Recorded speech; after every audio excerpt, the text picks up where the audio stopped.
Hey everybody, this is Brett, and today I want to talk about headaches, depression, and oxygen. And they're all very interrelated.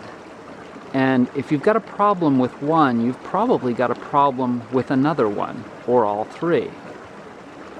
For instance, if your air quality where you live is not very good, whether it be indoor or outdoor air quality, then you may be choosing subconsciously to not breathe as deeply as you should be.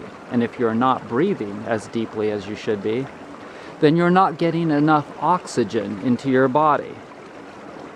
And if that is the case, then you're not getting enough oxygen to your brain, and your shoulder muscles and neck muscles may be getting tighter.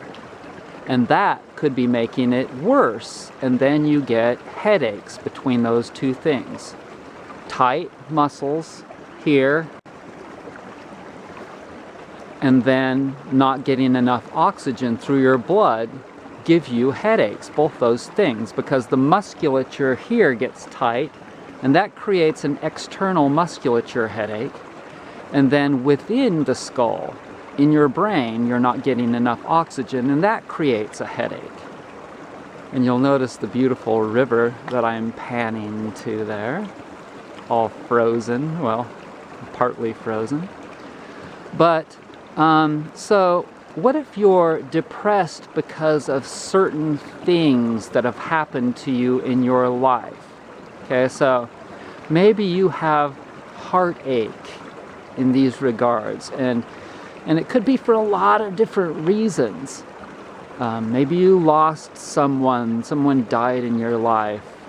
Maybe someone dumped you, so many different reasons. And so you have this pent up sadness, depression in your heart. Okay, this is where your lungs and your heart are, your fourth chakra, as it's called in India, in Ayurvedic medicine.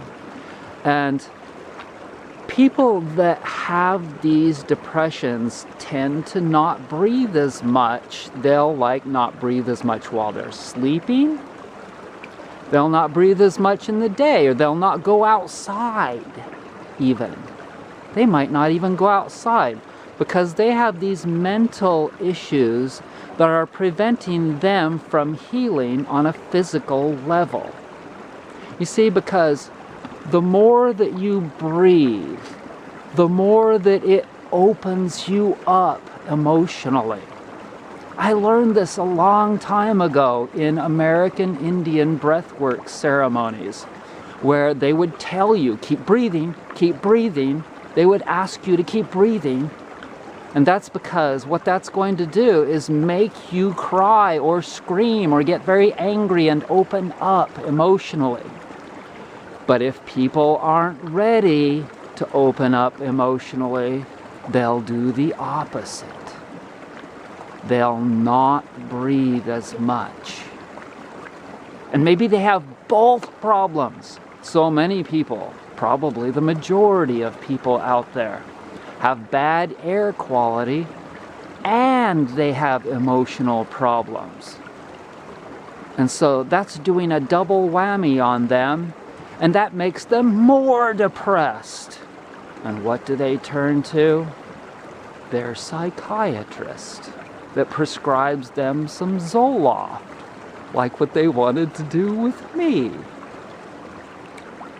You see, I'm not the kind of a person that's going to think, oh, well, that's the answer.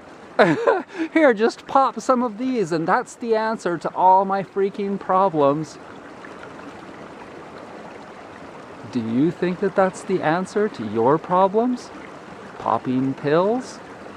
I hope not, because I don't, and you could be on the wrong channel if you do. And so what are the answers? Will you watch my videos? How clean do you think this breath is?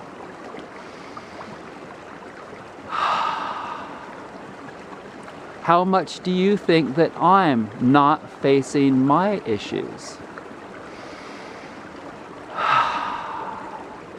The more deeper I breathe during the day, outside or inside, the more it opens me up like a clam, and I start thinking about my issues and confronting them.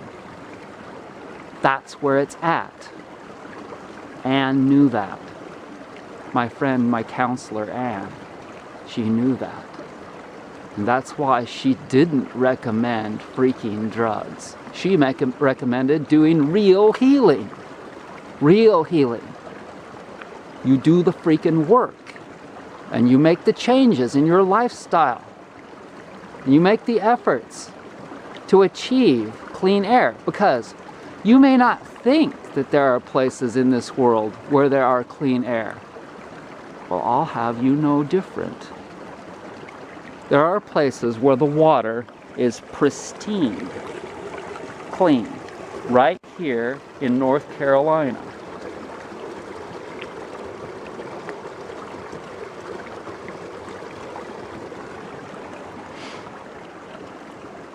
And there is a place where you can find serenity in one little room and connect with creation.